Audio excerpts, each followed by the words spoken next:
फवाद चौधरी इस्लामाबाद में मीडिया से गुफ्तगू कर रहे हैं। बजाय इसके कि वो पाकिस्तान से पैसे बाहर लेके जाए, वो तमाम रकम अपनी पाकिस्तान लेकर आए। पाकिस्तान में उन्होंने अपने असासे बनाए।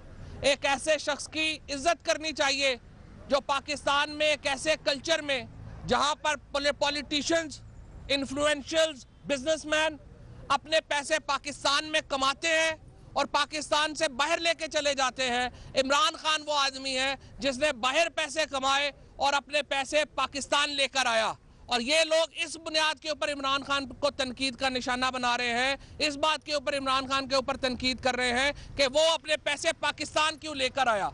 और जो गैर संजीदा लिटिगेशन इस वक्त चल रही है उसकी हैसियत नहीं है। हमने वहाँ पर भी जवाब दे दिया है। इलेक्शन कमीशन के जो अहकामात हैं उनके ऊपर भी अमल दरामद किया जाएगा।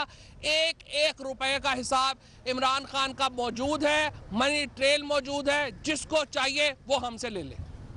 दो अहम बातें करना चाह रहा हूँ। मैं आज मरियम नवाज साहबा को एक ख़त लिख रहा हूँ।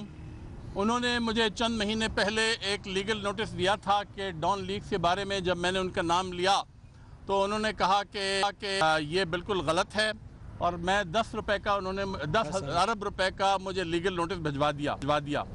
मुझे बावसूख ज़राए से पता चला है कि नवाज शरीफ साहब ने डॉन लीक्स की रिपोर्ट अपनी साहबजादी को पूरी तरह पढ़वा दी है। मैं ये मालूम करना चाहता हूँ कि क्या ये हकीकत है? क्या डॉन लीक्स में मरियम नवाज का नाम है? क्या उनकी कोई जिम्मेदारी है? क्या डॉन लीक्स की रिपोर्ट में डॉन लीक्स के कमीशन ने मरियम नवाज का बयान लिया था? क्या इस कमीशन ने नवाज शरीफ साहब का बयान लिया था? क्या इस कमीशन ने हसन फाद का बयान लिया था या नहीं? क्योंकि ये मैं समझता हूँ कि पानी सर से ऊंचा हो रहा है।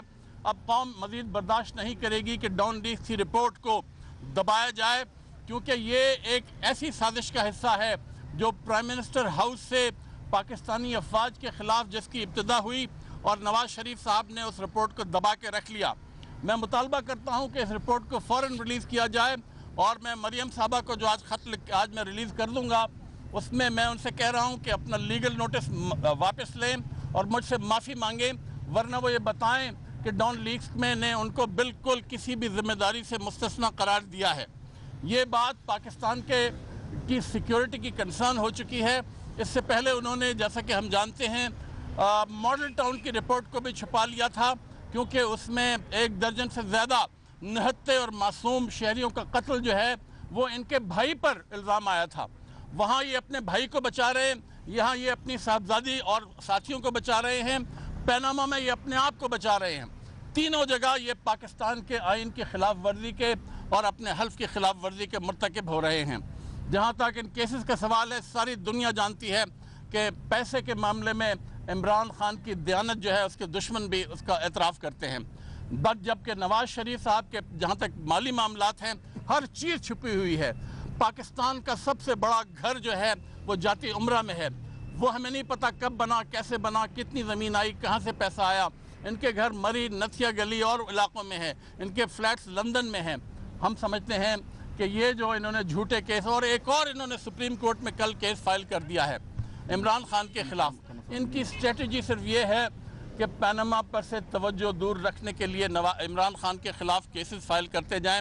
उसकी कि हम फाइल ले रहे हैं शायद आज उसकी केसेस की, और हम समझते हैं कि वही इल्ज़ामात जो एक दफ़ा इलेक्शन कमीशन ने मुकम्मल तौर पर रद्द कर दिए थे स्पीकर के रेफरेंस के हवाले से, वही इल्ज़ामात ये जो मौजूदा केस है इसमें आ रहे हैं, वही इल्ज़ामात और केसेस में आ रहे हैं। इनके पास कोई और चीज़, कोई और बहाना बाकी बचा नहीं है। मगर इस वक्त मैं समझता हूँ कि डॉन लीक्स की रिपोर्ट हम कानूनी मुशावरत करेंगे, और अगर ज़रूरी समझा, हमारे मुशीरों ने हमें बताया, तो हम सुप्रीम कोर्ट जाएंगे कि ये रिपोर्ट और इससे पहले की जो रिपोर्ट है मॉडल टाउन की, वो अवाम के मफाद में, कौम के मफाद में उसको रिलीज़ किया जाए। अच्छा, 2 चीज़ें और जो इम्पोर्टेंट रह गई हैं। एक तो असगर खान केस जो है वो हम फाइल करने जा रहे हैं। आपको मालूम है कि ये 1990 के इंतखाबात का केस था। 1996 में ये केस शुरू हुआ, 2012 में जाके 2012 में ये कॉन्क्लूड हुआ। 5 साल हो गए हैं असगर खान के केस के ऊपर कोई अमल दरामद नहीं किया जा रहा। एक तो हम उसके लिए जा रहे हैं, दूसरा इंपॉर्टेंट बात यह है कि आज जॉइंट इन्वेस्टिगेशन टीम ने पैनामा पेपर्स में अपनी जो तहकीकात है उसका आगाज़ किया है। हम इसको खुशामदीद कहते हैं और हम ये अलबत्ता हमने 2 मुतालबे अपने सामने रखे हैं। एक तो हमने ये कहा है कि जॉइंट इन्वेस्टिगेशन टीम जो है वो ट्रांसपेरेंट होनी चाहिए। नवाज शरीफ साहब, हुसैन नवाज और मरियम नवाज शरीफ साहिबा के जो बयानात हैं वो टेलीविजन के ऊपर बराह रास्त जॉइंट इन्वेस्टिगेशन टीम जो वो सामने चलने चाहिए और जो तमाम तर तफसीलात हैं वो सुप्रीम कोर्ट के साथ साथ हमारे साथ शेयर की जाए ताकि हम लोगों के साथ शेयर कर सकें। ट्रांसपेरेंसी जो है वो एक शफाफियत जो है वो बुनियादी एक चीज़ है, हमारी बुनियादी डिमांड है। क्योंकि ये देखें, ये इमरान खान साहब का, नईमुल हक साहब का या मेरा ज़ाती केस नहीं है, ये 20 करोड़ लोगों का केस है। 20 करोड़ लोगों को हक हासिल है कि वो देखें कि वज़ीर आज़म और उनके ख़ानदान ने जो उनके पैसे चोरी किए हैं, वो जो बाहर लेके गए हैं, उनसे उनकी तहकीकात किस तरह होती है। हम कोई खुफिया तहकीकात को नहीं मानेंगे। ये हम अभी बता रहे हैं, जो टर्म और रेफरेंस है वो ओपन होना चाहिए, शफाफियत होनी चाहिए। JIT को जो तमाम मामलात हैं उनको लोगों के साथ शेयर करना होगा। बराह रास्त TV पे चलाएं, बहुत अच्छा है, हम समझते हैं TV पे चलाना चाहिए बराह रास्त, लेकिन शफाफियत होना बहुत अहम है। बहुत शुक्रिया। तहरीक इंसाफ के रहनुमा इस्लामाबाद में मीडिया से गुफ्तगू कर रहे थे। उनका कहना था कि इमरान खान के पास तमाम पैसों की मनी ट्रेल भी मौजूद है, हमारे पास तमाम तर सबूत मौजूद हैं, मांगने पर दिए जाएंगे। जबकि नईमुल हक का कहना था कि मरियम नवाज ने मुझे जो नोटिस भिजवाया है उसे वो वापस लें और मुझसे माफ़ी मांगे।